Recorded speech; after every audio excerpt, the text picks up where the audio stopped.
Hello and welcome to the Cold War Continuum. I'm your host for today. My name is Jessica Edwards. We're very happy to be here in the Kessel House of the KINDL Center for Contemporary Art here in Berlin. We're just have a few messages to very grateful, or for our grateful support that we've received from, first of all, Sound Systems, which is where we are, the event, which takes place within the context of Nik Nowak's exhibition, Schizo Sonics, at Kessel House, KINDL, Center for Contemporary Art. We're also incredibly appreciative of the event being generously funded by Music Board Berlin. And we are also brought to you today live streaming across all platforms from 12 Central European time till 8:30 this evening, courtesy of United We Stream. You can use, across any platform that you are accessing right now, you can use the chat facility in that media to put your questions to our invited speakers today. And I'm obviously truly appreciative of to be able to welcome our speakers today, the patience of whom I'm sure I've challenged over the past weeks, but I've been incredibly impressed and by their generous support that they've offered throughout. Okay, so perhaps I could maybe start by offering you some context to the Cold War Continuum, the symposium that we're holding today. The Cold War Continuum, the role of sound systems in the vibrational delusions of sonic warfare, is a symposium that's been conceived by me over the past, several months, if not year. And I just want to offer you some context to what will be proceeding today with our invited speakers. So, what factors might account for both how and why sound system culture, in its varied, wide-reaching global forms, and the medium of sound itself, have become gravitational spheres to which the military, covert government agencies, cultural producers, and theorists alike have been increasingly drawn since the onset of the First World War. Within the apparent reawakening and cultivation of a new strain of Cold War hostilities, there can be found a trajectory of significant, but perhaps yet to be sufficiently mapped relational events.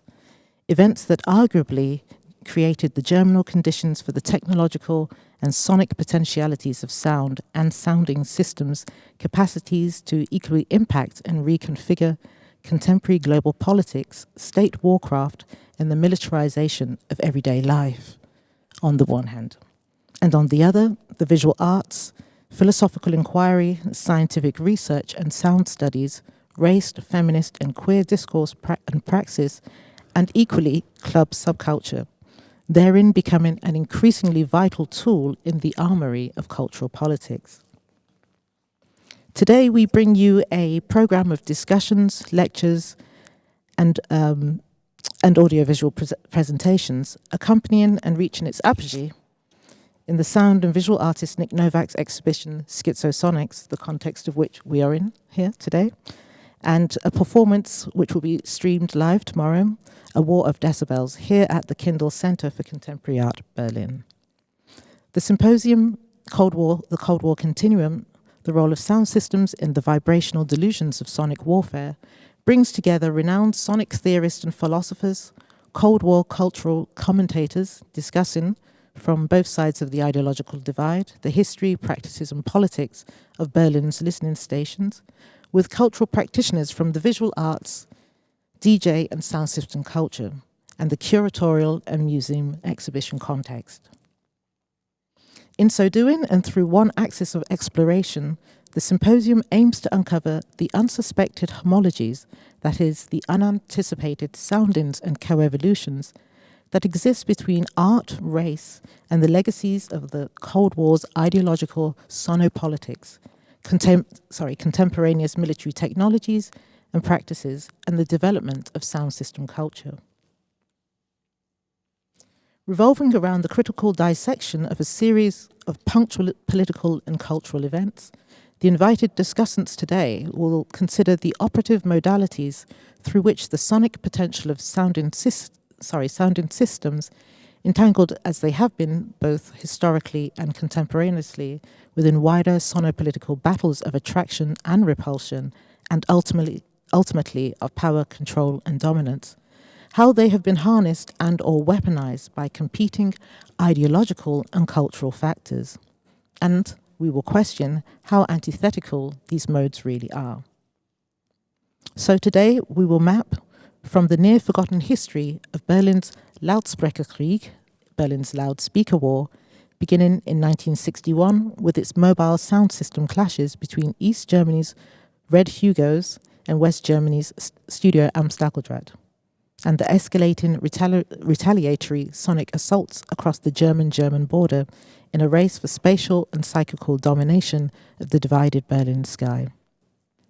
To the adversarial eavesdropping and secret monitoring practices of the NSA and KGB listening stations at the now topologically iconic Teufelsberg and its enemy counterpart at Karlshorst as a technological and technical arms race and speculative analogy to the Berlin Wall. We will move on to the surprising role and entanglement of Berlin's sound system, of Jamaican's sound systems within this Cold War continuum in the island's first revolutionary decolonial struggle for independence, and then self-determination in the sonic proxy war, which played out in the elections of the Jamaican general elections of the 1970s. We'll move on to Cuba and the psychologically and viscerally disruptive acoustic attack in 2017 on the US-Cuban embassy, of which there is much obfuscation pertaining to the use and abuse of unsound systems of infra and ultrasound, and the wielding of that most immaterial of materials, which is sound. And then to finally arrive today, over the course of today, in the echo of that most intricate history to the contemporary moment and in the spaces, gendered, queer, ecological, opened up by its complexities in the politics of the dance floor. The Cold War Continuum, therefore, aims at articulating the sonic nexus that exists between Berlin, Jamaica, Cuba, via sonopolitical excursions into the spaces and political events in between,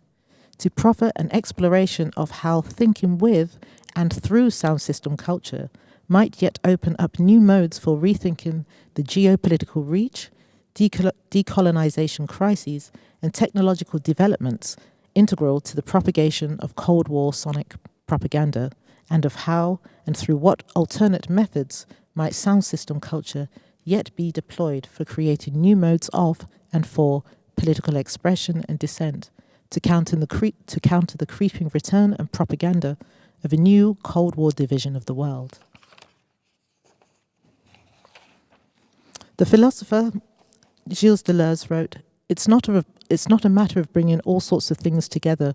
under a single concept, but rather of relating each concept to variables that explain its mutations. In this light, the Cold War continuum stretches in both directions. It has its antecedents in previous punctual events and its echoes in events that are yet to come. Such is its vibrational aftermath. So we welcome you once again.